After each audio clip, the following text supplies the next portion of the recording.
हम एडवेंचर की तलाश में निकले थे और ज़्यादा ही एडवेंचर हो गया क्योंकि रात होने वाली है और हमारी गाड़ी बंद हो गई। पेड़ की डाल पर बैठी ये ईगल सब देख रही है और शायद कुछ और भी। हमारे ठीक पीछे जो पेड़ है, अभी हमने नोट किया कि उसके ऊपर टाइगर के स्क्रैच मार्क्स हैं। इसका मतलब ये टाइगर की टेरिटरी है और शाम को इस वक्त यहाँ पर हमारा होना खतरे से खाली नहीं। पेड़ की डालियों को तोड़ता ऊपर की तरफ बढ़ रहा है और इसका ध्यान भी सिर्फ एक ही तरफ है। एक नई सुबह मानस की यादों को अपने दिमाग की मेमोरी में कैद करने के बाद अब वक्त है औरांग से मिलने का। लामा रेडी है, गाड़ी भी तैयार है। जंगल को अलविदा करते ही शुरू होता है शहर का ट्रैफिक और गाड़ी के सामने है शहरी हाथी यानी कि जेसीबी। वाह क्या साइटिंग है।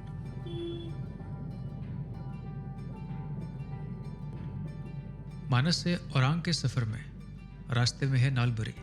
यह जगह अपने रास महोत्सव के लिए मशहूर है जो पूरा शहर रोशनी से जगमगाता है, हवा में संगीत गुनगुनाता है और जिसे देखने के लिए लोग आसाम और भारत के कोने कोने से इकट्ठा होते हैं। तो यहाँ पे जो लोग हैं वो सिर्फ असम से आते हैं कि मतलब ऑल ओवर द इंडिया आते हैं? नहीं, कभी कभी बाहर से भी आता है, असम से बाहर से भी आता है। अच्छा, बाहर से भी लोग आते हैं। और क्या बोलते हैं इस जगह को? नलबारी। नलबारी जी ठीक है जी। नलबारी एक डिस्ट्रिक्ट भी होता है और ये पर्टिकुलर ये जगह का नाम है नलबारी है। ओके। एक तो डिस्ट्रिक्ट है ही है और ये डिस्ट्रिक्ट हेडक्वार्टर है नलबारी जी। और ये लिखा हुआ है यहाँ पे नलबारी। आप और ये किस हाईवे पे आता है? ये NH31। ये तेजपुर का रास्ता भी यही पड़ता है? हाँ, तेजपुर गुवाहाटी फिलहाल तो ये यही एक ही रास्ता होगा। गुवाहाटी भी जा सकता है, आगे जाके हम लोग कट करेंगे, गुवाहाटी का रास्ता छोड़ेंगे। यहाँ से 110 किलोमीटर दूर तेजपुर है। हम उससे पहले लेफ्ट टर्न लेंगे औरंग जाने के लिए। ये सब चाय के बागान शाम है। इसमें देखा है मैंने कि विमेन खुद साइकिल चला रहे हैं खुद। मतलब ऐसा नहीं है कि विमेन जो है वो घर पे रहती हैं और मेल जो है वो काम करते हैं, इक्वली कंट्रीब्यूटिंग। वैसे सर आपको जितना मैं नॉटिस में जैसे अरुणाचल हो गया, मेघालय, मणिपुर, मिजोरम, नागालैंड, ये सब में सर वो फीमेल ही ज्यादा काम करते हैं। फीमेल ज्यादा काम करते हैं ना? हाँ, वही मैंने देखा है यहाँ पे। दुकान पूरा चला रहा है। हाँ, लामा जी ने मुझे बताया कि जब कोई किसी के घर जाता है तो सबसे पहले उसको पान ऑफर किया जाता है, जैसे हमारे यहाँ पे चाय ऑफर की जाती है। ज्यादातर असम का मेन स्ट्रीम का जो लोग हैं जी, वो लोग ज्यादातर आपको पहले तो आपको पान आपको ऑफर करेंगे। वो जो पान ला के रख देगा। हाँ जी, हाँ जी। उसके बाद आपको चाय पानी नाश्ता जो भी हो उसके बाद आपको दिया जाएगा। बाहर अभी हम निकल रहे हैं खारू पेटिया से। वेजिटेबल के लिए ये फेमस जगह है। मतलब यहाँ से मतलब सप्लाई होता है। औरांग अब यहाँ से कुछ ही किलोमीटर दूर है और पलक झपकते ही हम पहुंच चुके हैं औरांग टाइगर रिजर्व के दहलीज पर।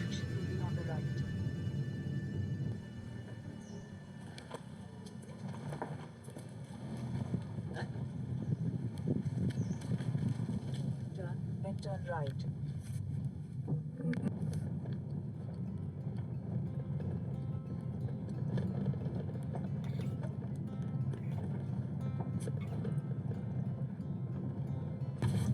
दादा आई भी तो कुंडो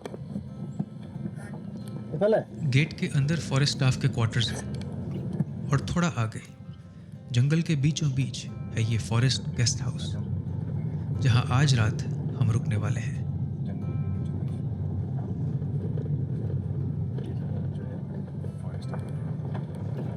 एक अकेला हॉग डियर रोड साइड पर खड़ा है। कुछ पल हम दोनों ने एक दूसरे को देखा और फिर हम अपने रास्ते हो लिए, वो अपने रास्ते।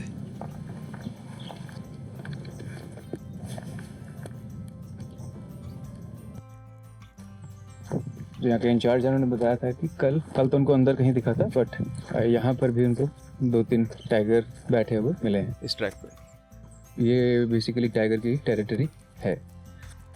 ये फ्रेश एलिफेंट टंग।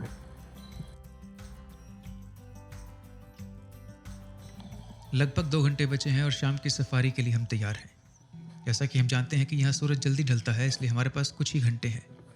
इस सफ़र में हमारे साथ है राकेश जो कि इस गेस्ट हाउस के केयरटेकर हैं और ऑफ कोर्स हमारे लामा, क्योंकि वॉन्डरिंग वाइल्ड का हिस्सा सिर्फ जंगल में जीने वाले प्राणी ही नहीं बल्कि उनके साथ जीने वाले सभी प्राणी हैं।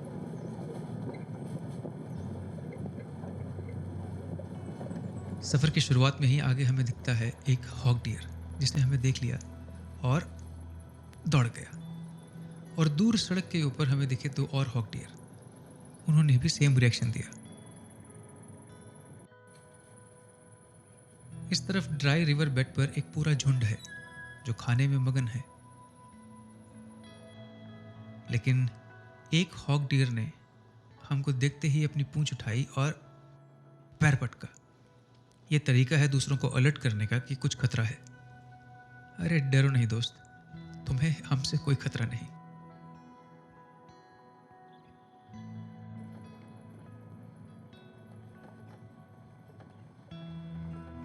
हमारे लेफ्ट साइड पर है एक वाटर बॉडी जिसमें है खूब सारे एक्वेटिक प्लांट्स, और इसके पीछे है खुला ग्रासलैंड।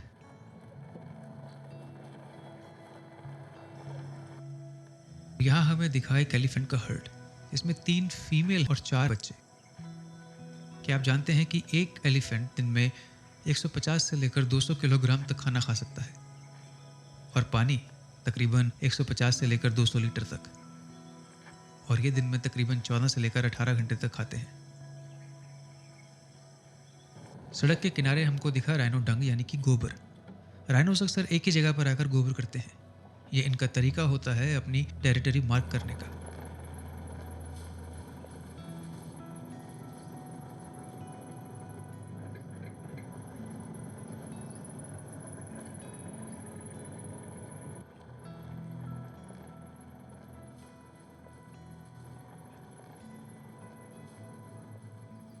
ये जंगल की वो जगह है जहां आप गाड़ी से उतरकर लैंडस्केप को देख सकते हैं।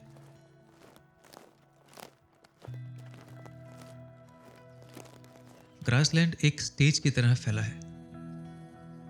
किनारे पर 2 वन हॉर्न राइनोस चुपचाप खा रहे हैं। उनके चमकदार आर्मर जैसा कवच सूरज की रोशनी में हल्का सा चमक रहा है, जैसे कोई योद्धा जंग के मैदान के बीच खड़ा हो।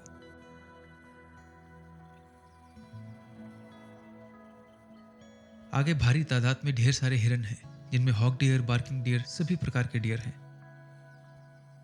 जिनमें से कुछ खा रहे हैं, कुछ आराम से लेटे हैं और कुछ अलर्ट हैं। क्योंकि यहाँ सब शांत तो है, लेकिन सिर्फ तब तक जब तक टाइगर की एंट्री ना हो।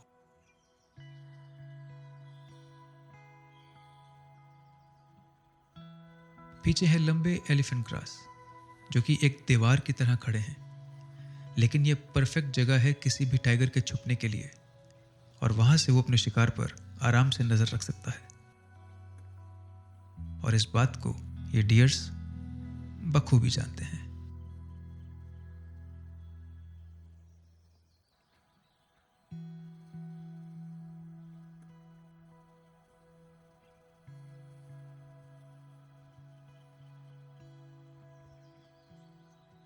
ये दृश्य एक जीवंत तस्वीर सा है।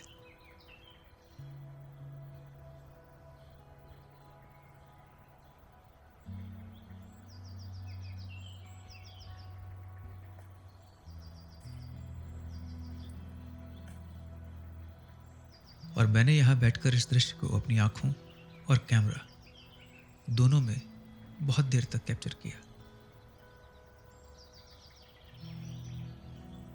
यहाँ सिर्फ जानवर ही नहीं बल्कि पक्षियों का भी जमावड़ा है। स्टॉक्स, हेरन, ईग्रेट्स, सभी कोई मिलकर इस तस्वीर को पूरा कर रहा है।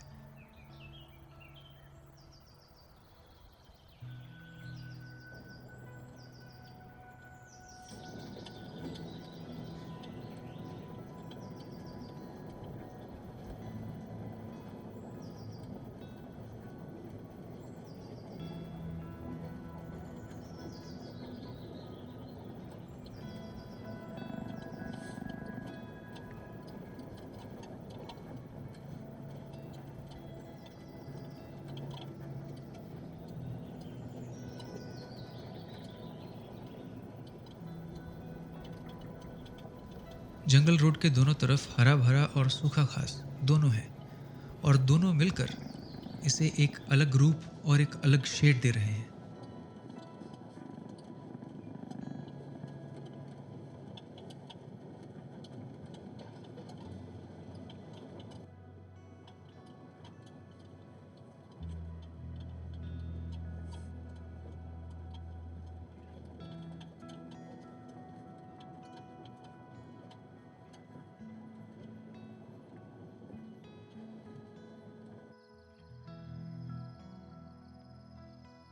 और वो दूर सड़क के बीचों बीच है एक मेल हाथी, एक टस्कर, जो इस बात से अनजान है कि हम उसे अपने कैमरा में कैप्चर कर रहे हैं। शायद इसे भी सर्दियों की शाम का सुरूर है। अगर आप इस एलिफेंट और एलिफेंट ग्रास को देखेंगे तो आपको एहसास होगा कि एलिफेंट ग्रास कितनी बड़ी होती है।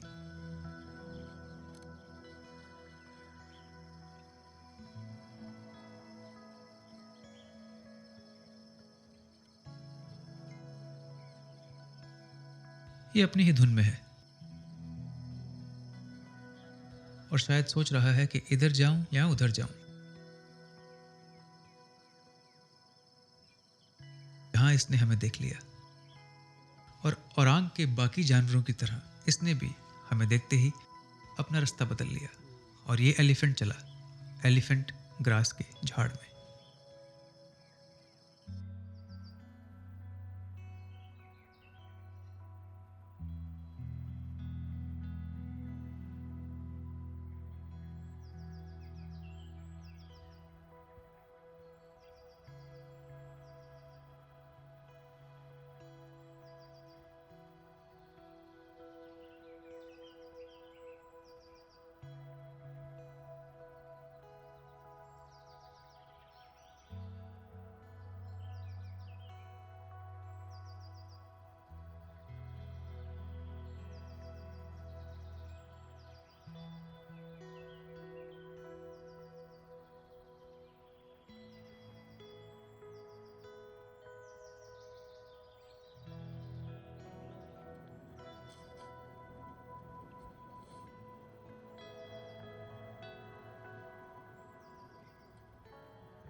यहाँ हाल ही में बारिश हुई है और बारिश के बाद पेड़ों के पत्ते रास्ते पर फूलों की तरह बिखरे हैं।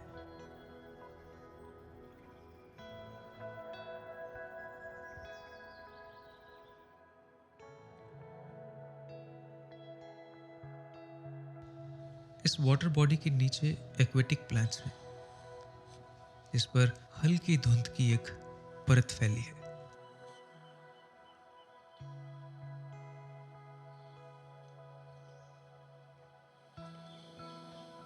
एक टाइगर मिल जाता तो अच्छा होता होता। हाँ वो तो है।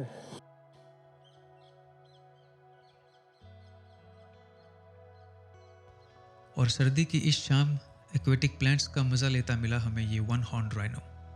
ये एक शुद्ध शाकाहारी जीव है जो कि दिन में 14 से 16 घंटे तक बस खाता है। इनका पसंदीदा खाना है टॉल एलिफेंट ग्रास, लेकिन जब ये पानी के किनारे आते हैं तब एक्वेटिक प्लांट्स का मजा भी ये खूब लेते हैं।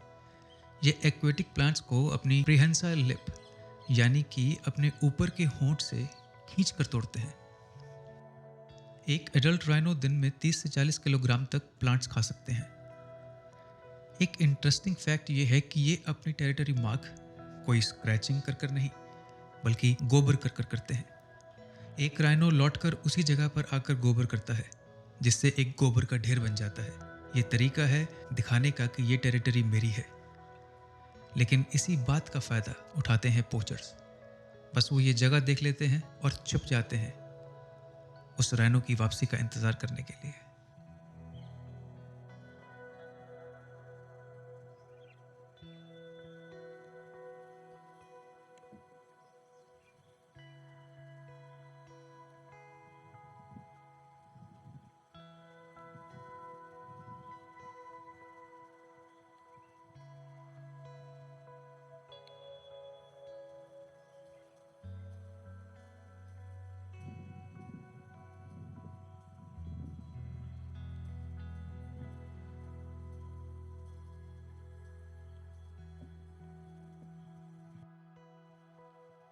हमारे कैमरा में कैद हुआ ये उड़ता हुआ किंगफिशर, जो शायद यहाँ मछली पकड़ने आया था लेकिन पकड़ा गया हमारे कैमरे की नज़र में।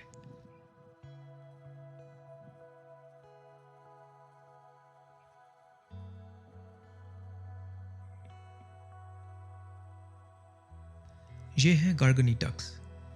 ये माइग्रेटरी डक्स यूरोप और सेंट्रल एशिया से यहाँ आती हैं सर्दियों के महीने ब्रह्मपुत्रा के फ्लड प्लेन्स में गुजारने के लिए। कुछ शांति से तैर रही हैं और कुछ अपने पंखों के नीचे सर छुपाकर सो रही हैं। क्यों ना सोएं? सर्दियों का दिन है और शाम हो चुकी है।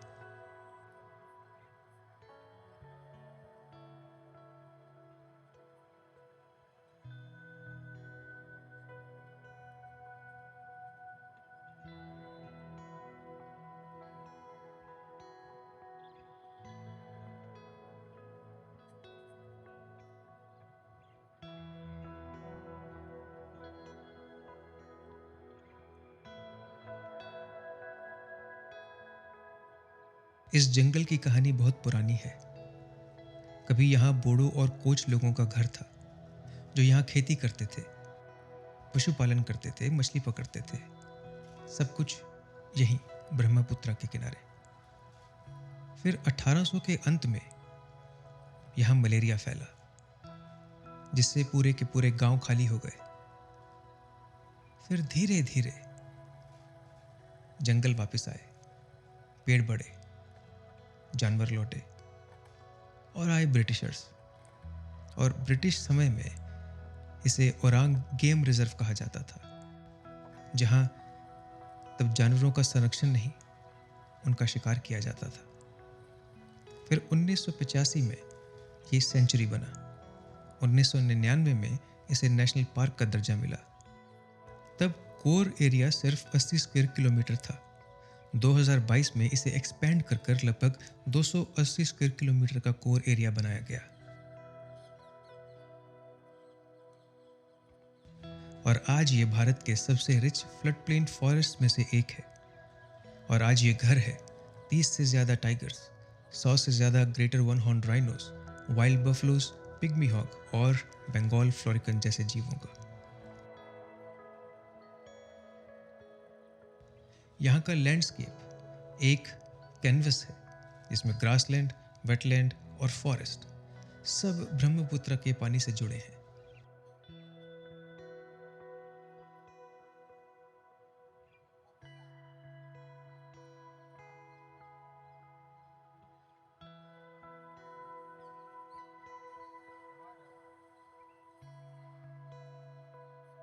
यहाँ कॉस्टस स्पेसियोसिस के स्पाइरल स्टेम जैसे प्रकृति ने अपनी कला से रंगोली बनाई हो, से लेकर एल्पिनिया नाइग्रा के गहरे पत्तों तक। बड़ी एलिफेंट क्रास जिनकी ऊंचाई इतनी कि उनमें राइनोज या एलिफेंट तक समा जाए, से लेकर पेड़ों पर शोलों की तरह दमकते बैम्बॉक्स के लाल फूलों तक, सभी इस जंगल का हिस्सा हैं।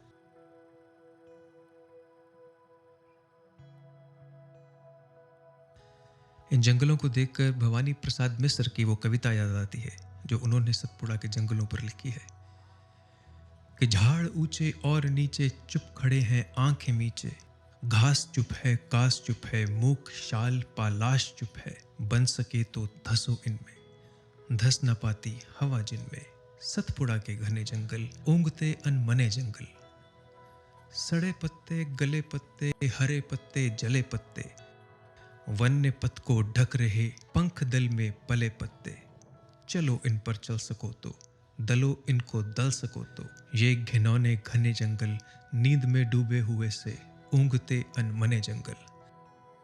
बस फर्क इतना है कि ना ये जंगल घिनौने हैं, ना ये जंगल सतपुड़ा के हैं, ये हैं आसाम के अनमोल जंगल।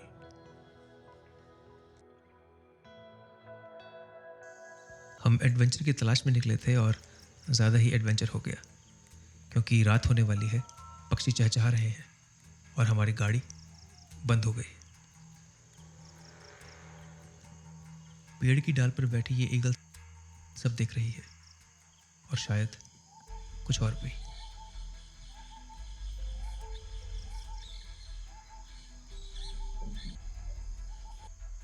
हमारे ठीक पीछे जो पेड़ है, अभी हमने नोट किया कि उसके ऊपर टाइगर के स्क्रैच मार्क्स हैं। इसका मतलब ये टाइगर की टेरिटरी है और शाम को इस वक्त यहाँ पर हमारा होना खतरे से खाली नहीं।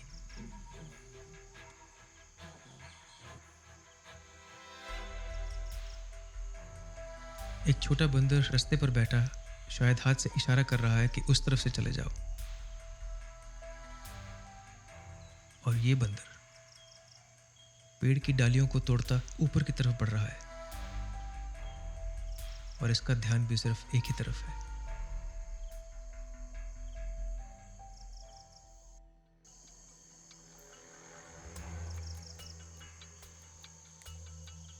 ये हमें इग्नोर कर रहा है, लेकिन फिर इसने हमारी तरफ देखा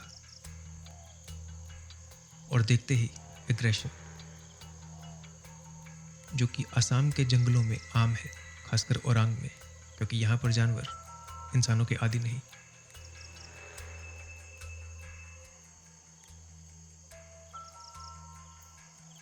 वो ऊपर बैठकर भी हम पर नजर बनाए हुए है।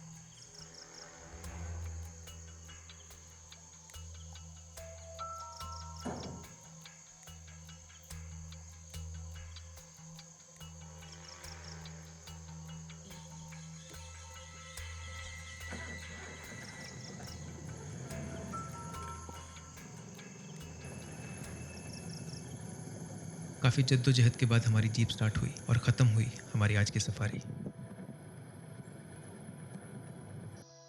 शाम होते होते कोहरे ने जैसे पूरे जंगल को अपनी चपेट में ले लिया और दूर हमें दिखे 2 फॉरेस्ट गार्ड्स, शायद अपने घर वापस जाते हुए। जंगल का हिस्सा सिर्फ जानवर ही नहीं होते, बल्कि ये लोग भी होते हैं, जैसे राकेश, लामा और प्रांजित, जो लोग सिर्फ जंगल में रहते ही नहीं, बल्कि जंगल के लिए रहते हैं।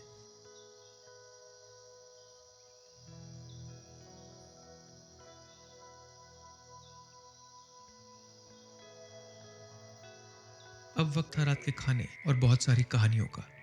प्रांजित और लामा दोनों मानस के रहने वाले हैं। आज बहुत समय बाद मिले वो दोस्त। प्रांजित उन्हें मामा कहता है और अब मैं भी, और आज मैंने भी ये नए दोस्त बनाए। आज का दिन बहुत खास था। अगर हुआ तो कल भी हम यहाँ रुकेंगे, बशर्ते प्रांजित के पास समय होना चाहिए।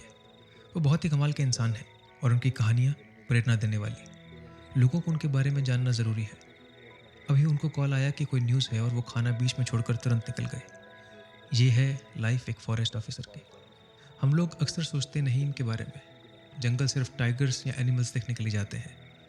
हमें एक बार रुककर इनको भी थैंक्स करना चाहिए, क्योंकि इन जंगलों के असली हीरो यही लोग हैं। आज के वीडियो का एंड इस बाय से बेहतर नहीं हो सकता था। आज का सफ़र बस इतना ही। मिलेंगे अगले हफ्ते एक नए वीडियो में और चलेंगे एक नए सफ़र पर, वंडर वाइल्ड विद अंशुमन के साथ। अगर मन करे तो कमेंट और सब्सक्राइब कर लीजिएगा। पर जो भी हो, रिमेंबर, लेट्स वंडर टुगेदर।